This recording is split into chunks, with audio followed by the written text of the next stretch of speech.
Hey guys, welcome to the channel. So today I have Usangi. She's also from South Africa and currently lives in the United States. And how long have you been here, Sangi? I've been here for about 5 years, going on 6 years. Okay, now I've been here for 7 years. So in this video, we just want to share our experience as South Africans living in America. But before we do that, I want to ask Usangi a few questions just so you guys get to know her a little more. So first question, what brought you to the United States and what did you think about it when you first got here? So I came to the United States as an au pair. For those that don't know what an au pair is, it's basically a cultural exchange program where you experience like America but also do childcare. And when I first got here, I think I had like high expectations of America, which was not the reality when I got here. But we're gonna get more into it as we speak about our experience living in America. But yeah, those were my initial thoughts. I think my expectations were not met. Okay. So you mentioned about you came as an au pair. What was your experience like? What were your highs, your lows, like the challenges, and just everything in between? Like, how was your overall experience as an au pair? The au pair program itself is I think the thought behind it was like a good initiative to bring like kids that have just matriculated or just finished university and are looking to explore the world. These families, they let you live in their houses for free. They provide groceries and basically all your basic needs. And then in exchange for you taking care of like and that's in exchange for you to take care of their kids.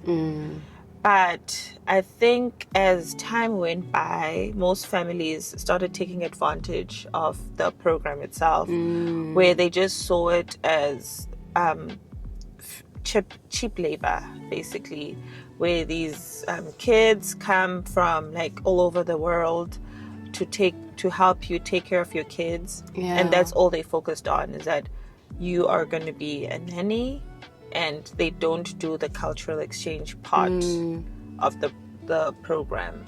So I think if you find a good family, then you will get that experience that it was intended for. But then for me, I didn't really enjoy like my experience. So would you recommend au pairing to South Africans or just anyone in general? I would recommend it. I actually have a sister that's an au pair right now. And I just think, even though there are those families that are trying to take advantage of the program, but I think the families that are doing it for the right reason do exist. So I just think when you decide that you want to be an au pair, you have to be very open-minded and know that there's a possibility that the family that you end up matching with will not like do the program the right way. But you are in America, so you can give yourself the experience that you want.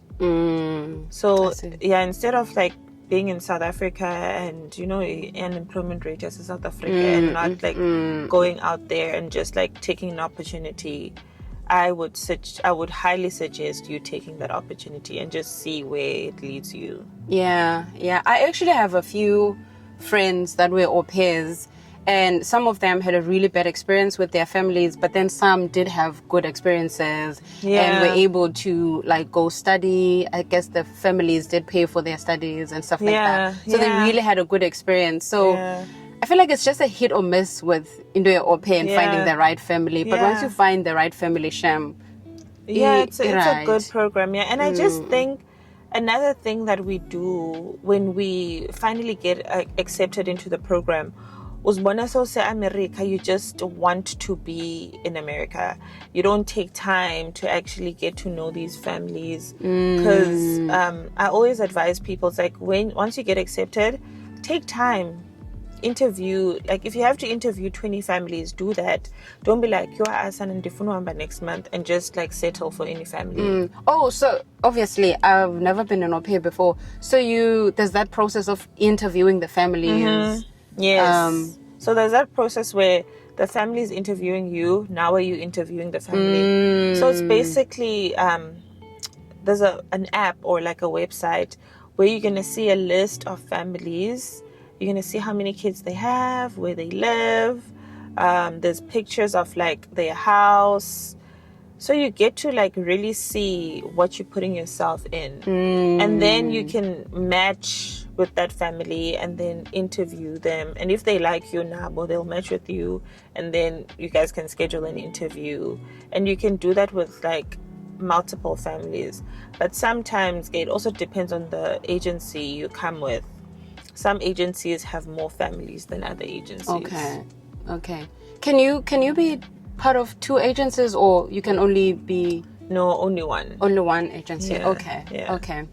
Anyways, so as you mentioned before, Ubani, you've been here for 5 years. How did that come about? How long were you an au pair? And then, like, what was the transition? Like, how did it come about that you are still in the US? So, I was an au pair for close to 2 years, and I got married while I was an au pair. So my husband is American. So I got to stay in America because I got married to him. Yeah. Ebo, tell us, how did you meet? How did you guys meet? So I met my husband on a dating app. Which is, I know, like for South Africans, it's very shocking. It's very common here. It's common. That's how everybody meets. Americans are, I'd say they're very respectful. They're not like South Africa, where uzlulela ngendlela, but hey, my sister. Never won a ring. Hey, son, never won a ring. Hey, sweetie, we happy. So in America, that does not exist. Catcalling does not exist. So people are very respectful. And yeah, if you want to date, you literally have to download the dating apps. Yeah. Which I'm so happy for you that you did not have to go through that, because they are so annoying. Yeah. The dating apps. So what do you do? Because obviously, I didn't have to go through the dating app thing. So do you it's almost like putting your resume out there? Like... Yes, it's basically that. So you create an account where you have like a few pictures, and then you have basically like your education, your career, your hobbies, your like everything about you. And then somebody's gonna try, like if somebody likes you, they'll try and match with you, and then you can like match back with them. And then if you guys click, you guys can start like having conversations on there. And then you take the conversations from the app to phone calls, and then from phone calls it's like, okay, do you want us to go on our first date? And then you go on a first date with this person, and if you like them, you go on a second date. Yeah, that's interesting. Which I kind of like it, because even before you like decide, Bana, let me date this person, you already know like what they do, what they like, who like their goals in life. You like know all of these things. Whereas I feel like the old school way, you just go off looks. That's true. So you just see somebody and like, oh, akamhle. Chama. Yeah. Awuyazi noma wenza ntoni, awuyazi. You're gonna get to know all of those things. Sometimes by the time you find out the real person, like you find out those things about wenzani and stuff like that, so catchy, because kaloku uphandlwe bubuhle. Uphandlwe bubuhle sana ba yo akamhle. And now, I actually feel like maybe that's why marriage is more common here than it is at home. because at home, like umntu sewumthanda kodwa une red flags, and then benixabana kodwa nohlukani, and you like, no, like the relationship is not really that great for us to really get married. Yeah. Whereas here, you get into a relationship with like a potential of somebody that you see in the future. And a lot of people probably say, Ubana, this is what I want in a, let's say, if it's a guy looking for a wife, this is what I want in a wife, and I am looking into marriage. It's not like, oh, I'm just on here to date for fun. Actually, that's one of the things on the app. It asks you, what are you looking for? So, you can say, Bana, I'm looking to have fun. I'm looking for a friend. You can also look for friends. I'm looking to make friends.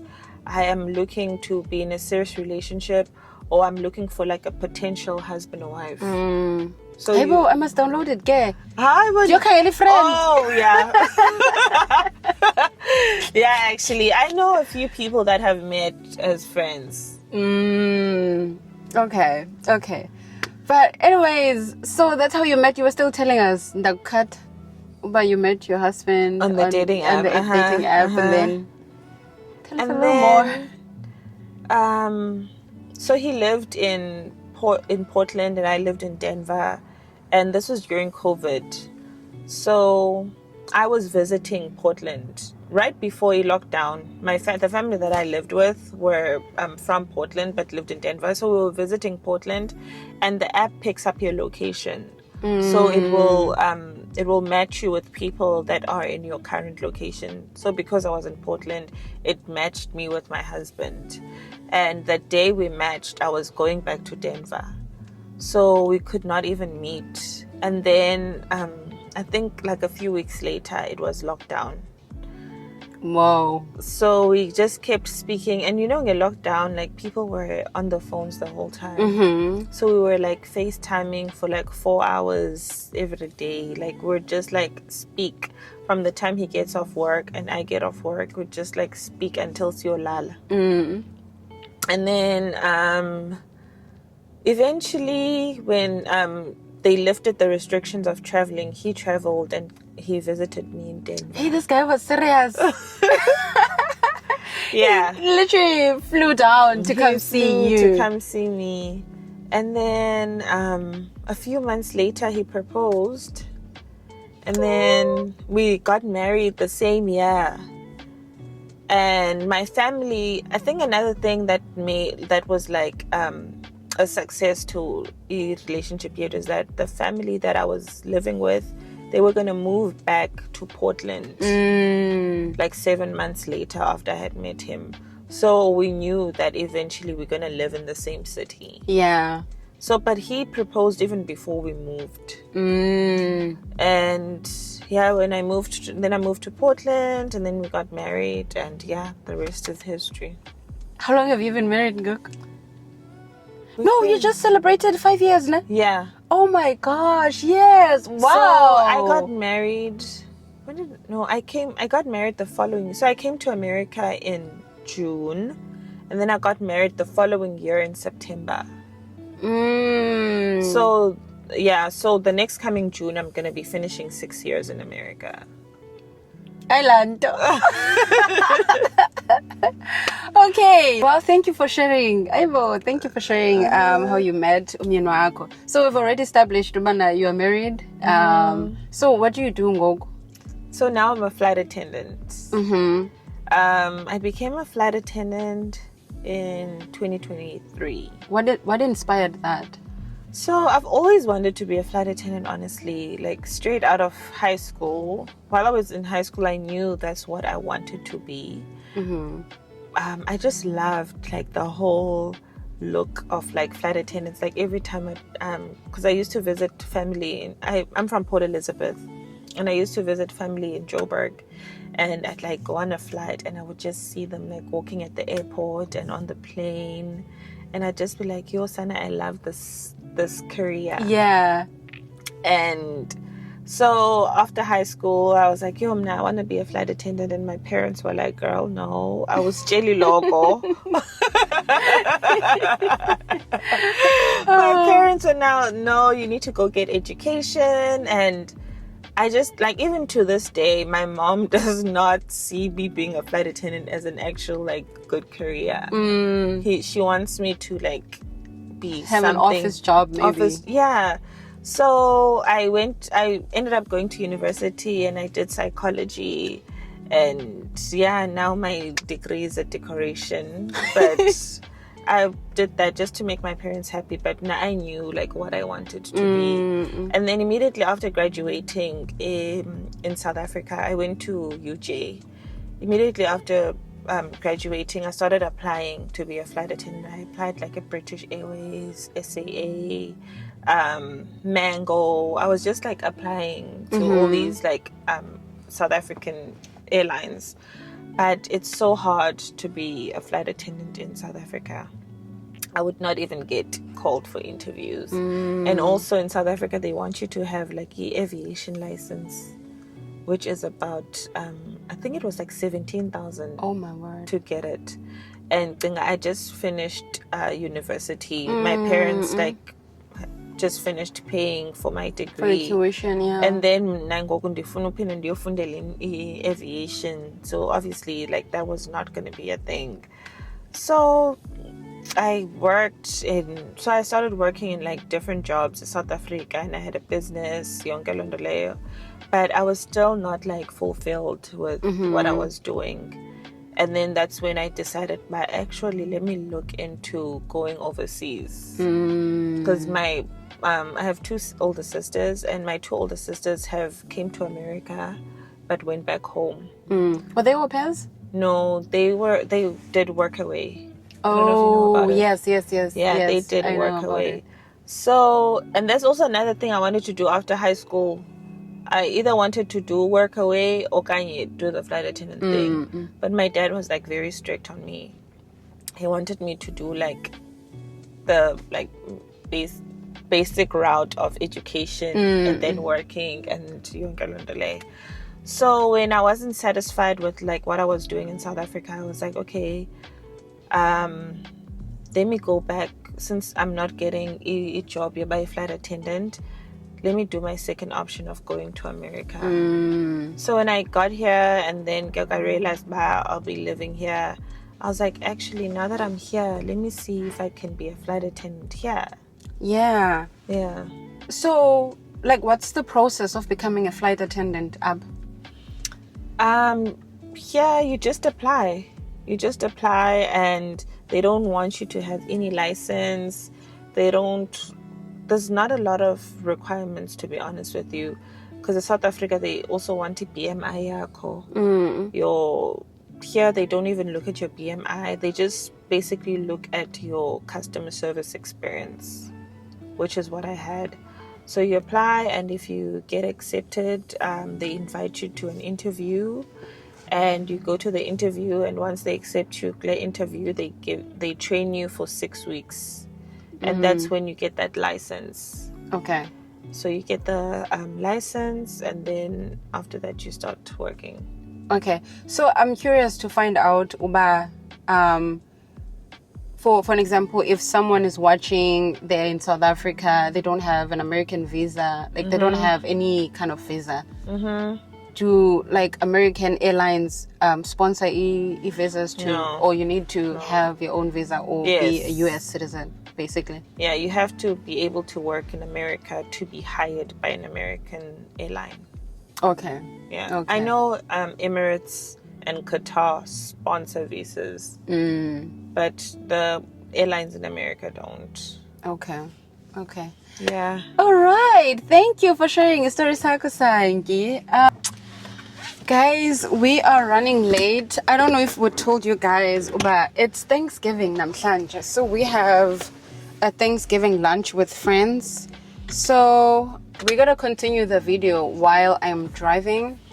But we'll probably just talk about culture shocks and our experiences. Our experiences. Okay, guys. Sana, I'm not on the hot seat anymore.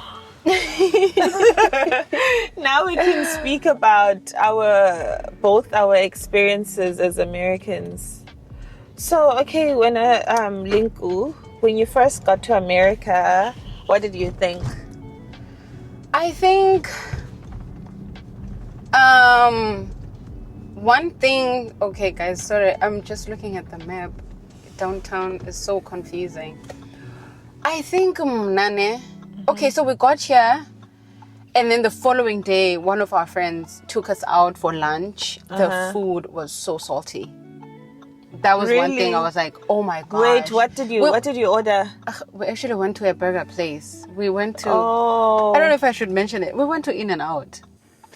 And it was just super salty. In-N-Out is salty, but I like it. The amount of salt. Now I've adjusted to, like, it tastes bad. Yo, and In-N-Out apa ne? Aba. I love In-N-Out. But back then it tastes bad. I adjusted to the saltiness of izinto apha. So that's one thing. But also another thing, you know, mostly how they portray America at TV. Yeah, that's why I was saying, but my expectations were not big met. Houses, big cars. It's beautiful. It's gorgeous. And then we drove around. We saw homelessness. It was dirty, like especially downtown. Oh my gosh! I was like, no, we are definitely in the wrong America. This is not. No, this is not America. So yeah. But now, what did you think? Like, what were some of the things? So, I actually also have a similar experience with the food. So I first landed. So as an au pair. With my agency, I was with Cultural Care. With Cultural Care, they take you to this town near New York for a week where they train you. And then I had a friend that lived in New York. So she was like, okay, because each day, I think there's Pumango or something like that. So I took the train and I went to go visit her, and then we went to Times Square, and I was hungry, so we went to McDonald's because I was like, okay, McDonald's, this is what I know. Yeah. And then I got a Big Mac, guys. I literally only had one bite. Right. I actually don't eat to McDonald's at all. That was the first and last time. Oh my gosh. I had the Big Mac, and then actually I've tasted it chicken nuggets Zabo, and were also horrible. So I had the Big Mac, Sana, and I was like, in Donlan and the Sunday Luma. I was like, what did I just bite? So it tastes so different. The chicken is rubbery. The meat, it's just not the same. Yeah, no. So, okay, guys, and then. But I was still excited because I was still in New York. And New York is exactly what you see on TV. Obviously, they have the Times Square part is exactly what you see on TV. And I feel like even the houses... Sorry. It's okay. Even the houses are like I think most movies are shot around there anyways. So, and then I took a flight and I went to Houston. And I was like, no, Manny, this is not it. I mean, now that I live here and I live in Portland, Houston was way better than Portland. But still, now I was like, no, what is this? Like, America. For me, it's like, the only like real America that you feel by America is Vegas. Oh my gosh, I love Vegas. Yeah, Vegas, New York, LA. But Nakona LA is not as amazing. LA. Okay, let's talk about that. The what's the street? The whole Rodeo Drive. No, besides Rodeo Drive is nice. Boulevard, Hollywood Boulevard. Oh yeah, Hollywood Boulevard. There's homeless people. Of Fame. Oh my gosh. The Walk of Fame. Walk of Fame. Oh my goodness. It's but it's almost like a walk of shame. Like there's homelessness, like it was literally smelling. Yeah. We were so disappointed. We were so disappointed. Disappointed is an understatement. Yeah. Yeah. On the internet, they make it look nicer. They make it look nice. Because even the people that take pictures there, it's like, obviously, they're not going to show all the homeless people before and you don't know how it smells like from the pictures. Yeah.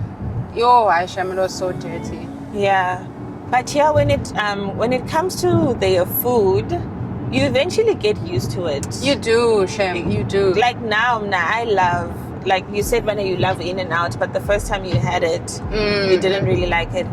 Unfortunately, with McDonald's, I'm very scared to give it another try. McDonald's is just one of those no, thank you. Yeah.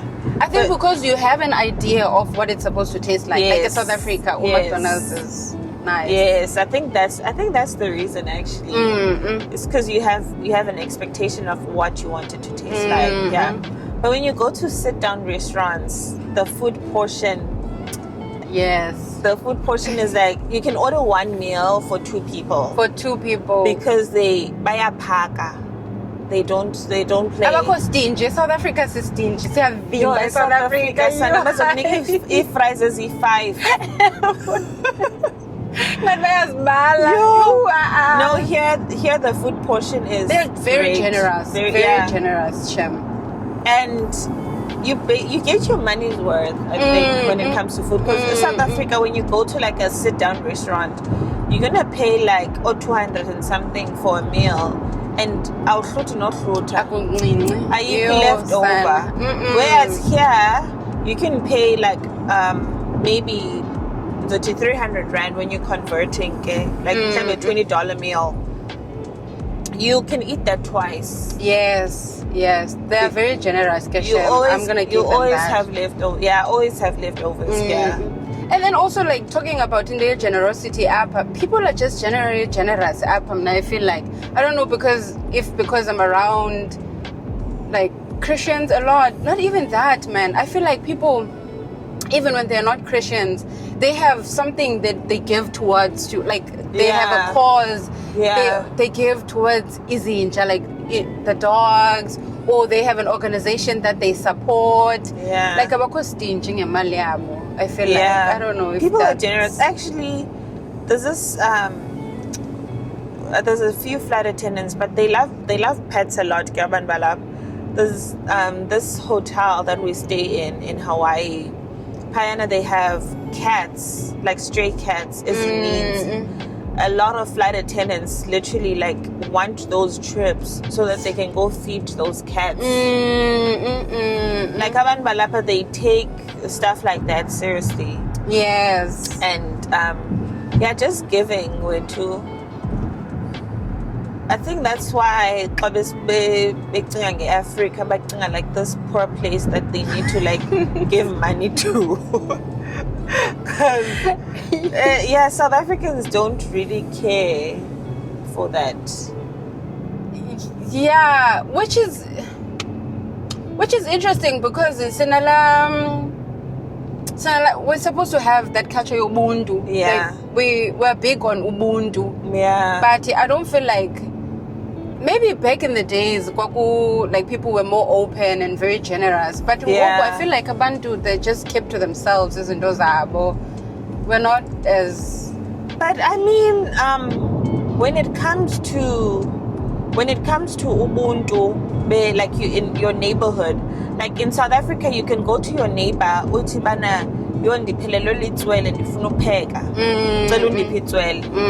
neighbor will give it to you. But in America, if you go knocking at your next door neighbor's house and ask for the onion, they're gonna be like, what is wrong with you? They might even call the police. They might even call the police on you. Yeah. What the heck? Who is she? Yeah. Some people don't even know their neighbors. You don't know your neighbors here. So I feel like in South Africa, the generosity when it comes to community and Ubuntu betu is there. And then in America, it's more on like funding people that are far. Actually, that makes sense. It's more on imali. Yes. People can give you maliabo, but don't come to my space. Yes. Like, yeah, I will keep you at arm's length. Just imapa. Yeah. The South Africa shem nyansil. So I think there's generosity in both countries, but in different ways. And also here, people, I feel like most of the time Abantu don't really know what to do with imali yabo. because everything is in abundance here. Whereas in South Africa, like income yakho yonele ifamily yakho, awunayo that extra change to ba bokuzo yonikeza kwi-orphanage imali. Yes. Unless it's like into yecawa, like at your church, kuthiwa bana okay senze fundraising for into ethile, then that's when people do it. Yeah. That's another thing. Culture shock, but it's not a negative thing. It's a positive culture shock, I guess. Yeah. Uba apha there are so many opportunities. Yeah. Like in terms of umsebenzi, also, I'm not just general. I'm imisebenzi nje, like you would go to a restaurant, they're hiring, fast food places, they're always hiring. Yeah. Like it's easy to get a job apha. Yeah. It's easy to make it. It's easy to, because even the fast food jobs, I know, I think Chick-fil-A, they pay $20 an hour. Yeah. Or if not $25 an hour. Yeah. And that's like, yeah. But also I must say, bana, the cost of living up is high. Yeah, depending on the state. California is expensive. There are a few states that are really expensive. Yeah, I think, but I just think everywhere, because even income is different. In California they pay more. Yeah. Because the cost of living is higher. So each state kind of matches, income yako matches the cost of living. So, yeah, like rent is so expensive. Rent is so expensive, guys. Like, TMI, but right now I feel like my rent and the income I make ziyamecha. So if I lived alone without my husband, my whole income would go towards your rent. Yeah, it is pretty expensive, Sham. And then I feel like even the grocery is expensive. Even the grocery is expensive. Like, get dura manu. America. Hey, but South Africa has become expensive. Yeah. When I left 2018, I remember Isonga was like 12 rands. You could still find a Songa. Yeah. Now it's 20 something. Checkers and get 12 rands. Now it's 20 something. I was like, what? Yeah. South Africa is pretty expensive. Yeah, but like even though the cost of living is high, but you can have multiple streams of income in America. It's easy. It's easy to do that. But you don't have a social life. That's the thing. Actually, you touched on something in Gonba. Yeah. A lot of people work like 2-3 jobs. Yeah. It's like, it's all about hustle. And we used to see it on movies, yes, but then it didn't really click. Why do people have 2 jobs? I thought like 2 jobs, but no, most people have 2 jobs, 3 jobs. If you want to, like, you have to have 2 incomes. If kukumama no tata, at least that's better. But if you are single and with kids, you definitely need 2 jobs. Yeah. But you can have as much jobs as you want. But I also got to socialize and about it. But anyways, people here don't socialize that much anyways. They don't. Ayikho lando yoba uyonkqonkqoza kumakhelwane and just visit them. You have to like have a date 1 month before. Sometimes even 3 months before. On the 20 of October, will you be free? Let me check my calendar. Yeah, there's no like groups. Whereas I feel like now with my job, I'm a very groups person, because I literally just told you like 2 days ago I'm coming. That you were coming. But if it was maybe another American person, I was not going to be able to do that. It wasn't Thanksgiving. It was like, oh girl, my schedule. We already have plans. Yeah, I was actually saying that on my vlog when I was doing an intro bar. If there's one thing that God has like blessed me with is like knowing people in different cities. Because wherever I travel, like most of the time there's somebody I know there. Which is nice. Which is South African, yeah. Yeah, especially when you have a long layover. Yeah. In a state that you don't know. Yeah. And it's easier when you have someone that I know, yeah. What's your favorite thing about America, or something that like we don't have, Tina, in South Africa that you wish when you got here you were like, yeah, I really love this about this country? Let's see. I think the sense of safety. Yeah. I feel like it's safer than South Africa. Yeah. You don't have to worry about petty crimes or like telephone or things like that. Yeah. Yeah, I feel like I remember my husband and I used to like do walks even around midnight, and no one would bother us. We'd just take walks and walk to the store. Also, that's another thing. The stores, some of them, they close really late. Like we had a Safeway that closed midnight. I was like, we don't have that. Malls and stuff like that. I like that. Yeah. And then the convenience of things were to Apa, which is such. I think I like this, but I don't like it because you end up wasting so much money. Or Amazon. Yeah. But so convenient. You can order them South Africa. Yeah. I guess I've never experienced Amazon in South Africa. Yeah. So, yeah. But like you can order something namhlanje and get it today or like the following day. Go AMs. It's there already. Yeah. I like that. But I also don't like it if you don't have some self-control. You'll order and order. Like kind of man that have like Amazon deliveries every day. Every day. Yeah. Yeah. But what do you like? What's your favorite thing? Yeah, like all the stuff that you touched on, actually, like safety. I love that it's like very safe here. Because every time I visit a South African, they libala ba phone, like sometimes, but ipesi yakho ibambe close and mina ndiyalibala because I have not been there in a while. Because I would just put my purse there on my phone on the table. Imagine at a restaurant, somebody tells you, "Mana, don't put your phone. It pays kwetafile." I'm like, what do you mean? So in America, you don't have to stress about any of that. Or even when you're at the mall, because I tend to put phone at my back pocket. Oh yeah. And it's like it's my go-to. It's more comfortable. Boom. Yeah. In America, you don't have to stress about that. And I just love like how easy things are here. Like you don't have to struggle even when it comes to like applying for a passport, getting your driver's license. I remember the struggle I went through in South Africa trying to like getting my driver's license. Like isn't ezinjalo.